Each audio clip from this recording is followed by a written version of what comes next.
தேமுதிகவுடன் பாஜக தலைமை பேசி வருவதாக திண்டுக்கல் சீனிவாசன் மீண்டும் திட்டவட்டமாக தெரிவித்திருக்கிறார். ஏற்கனவே அரசியல் வட்டாரத்தில் இது பேசப்படும் நிலையில் மீண்டும் திட்டவட்டமாக இவர் கூறியிருப்பது கவனிக்கத்தக்கது. முஸ்லிம் பேராசிரியர் ஒரு ஆர்ப்பாட்டம் நடந்துக்கிட்டு மறுபடியும் கேளுங்கப்பா, ஆர்ப்பாட்டம் பெண்கள் நடத்துறாங்க ஒரு கல்லூரியில், பெண்கள் கல்லூரியில். அதுக்கு ஆதரவு கொடுத்து நான் போறேன்.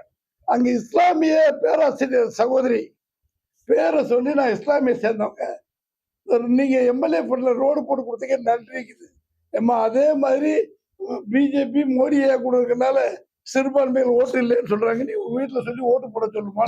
இதுல என்ன தவறு சொல்லுங்க. இல்லைங்க, வெகுவா இருக்கிற நிலைய சொன்னேன். தேமுதிகவோட பாஜக மேலிடத்துல பேச்சுவார்த்தை நடத்திட்டு இருக்காங்க. இதே நைனா நாகேந்திரன் என்ன சொன்னார்னாக்கா, நாங்க அவங்கள்ட்ட பேச்சுவார்த்தை நடத்தவே இல்லை, நடத்தவே இல்லை, அவங்களுக்கு சம்மந்தம் இல்லை அப்படின்னு சொல்லி சொன்னார். நான் சொன்னது நீங்க தவறா சொல்றீங்க. மத்திய அமைச்சர் ராஜாங்க அமைச்சர் திரு எல் முருகன் அவர்கள் தேசிய தலைமை இப்ப பிஜேபி பேசிக் கொண்டிருக்கிறது சகோதரி பிரேமலதா அம்மாவுடன் என்று சொல்லியிருக்காரு. நான் சொன்னேன் தவிர பேர் சொல்லி அவர் சொன்னார் சொன்னேன். நீங்க இவரே சொன்ன அவர் சொன்னாரு, அவரை கேளுங்க. நான் சொன்னது எதுதான் சொன்னேன்.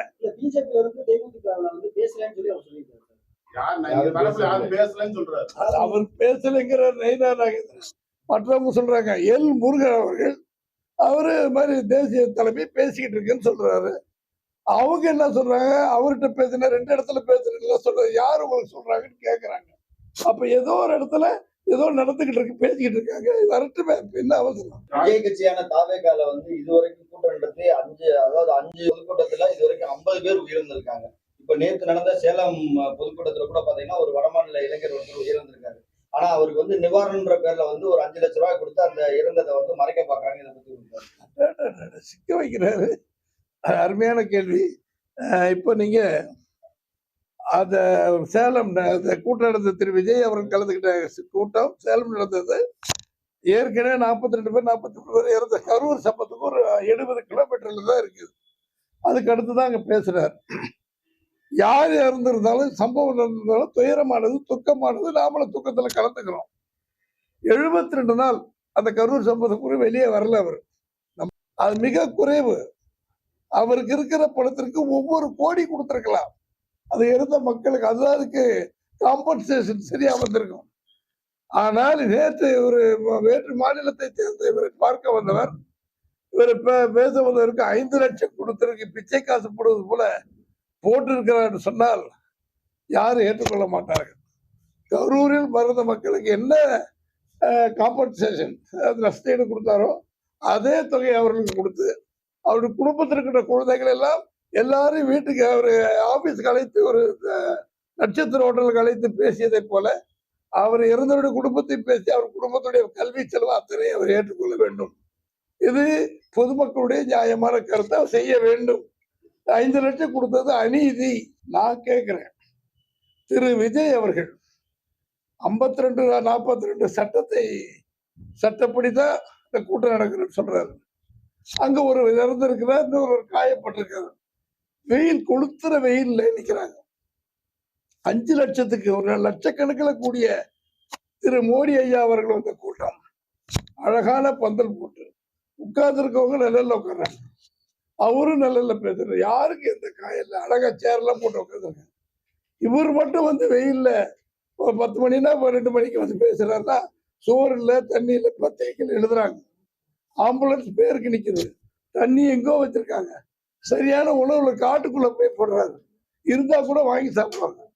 எனவே ஒரு பாரத பிரதமர் அமித்ஷா, நரேந்திர மோடி ஐயா அவர்கள், திரு அமித்ஷா அவர்கள் இவங்க பேசுற கூட்டமெல்லாம் லட்சக்கணக்கில் போடுறதுல பாதுகாப்பு எந்த பிரச்சனை இல்லாமல் அழகாக நடத்துறாங்க. திரு விஜய் அவர்கள் அவர்களை பின்பற்றினால் இந்த இறப்பு இருக்காது. ஒருவேளை அவர் கூட்டத்தில் இருந்தால் அவருக்கு மகிழ்ச்சியா இருக்குமா என்பது எனக்கு தெரியவில்லை.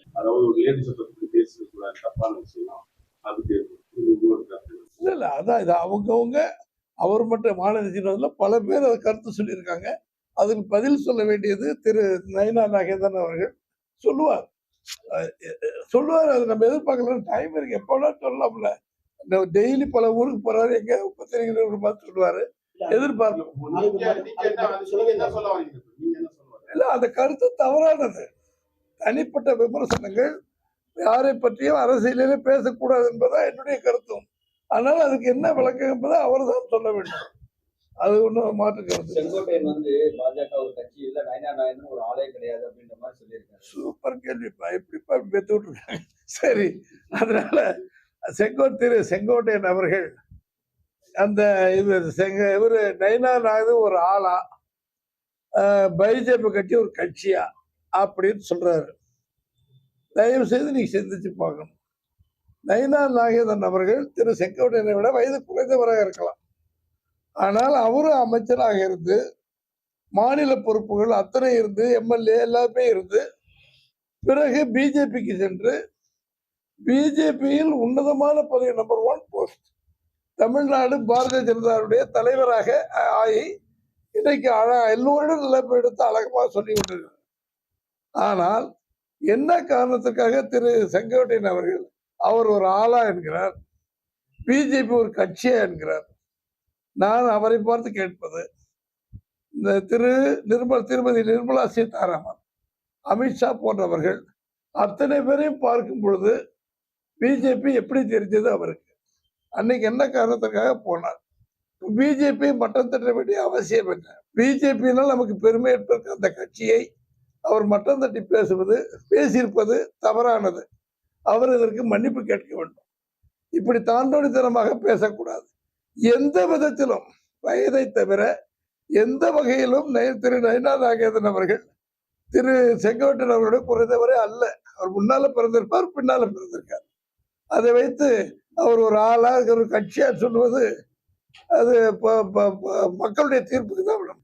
அவங்க உடனுக்குடன் செய்திகளை தெரிந்து கொள்ள சன் நியூஸ் பெல் ஐகானை கிளிக் பண்ணுங்க.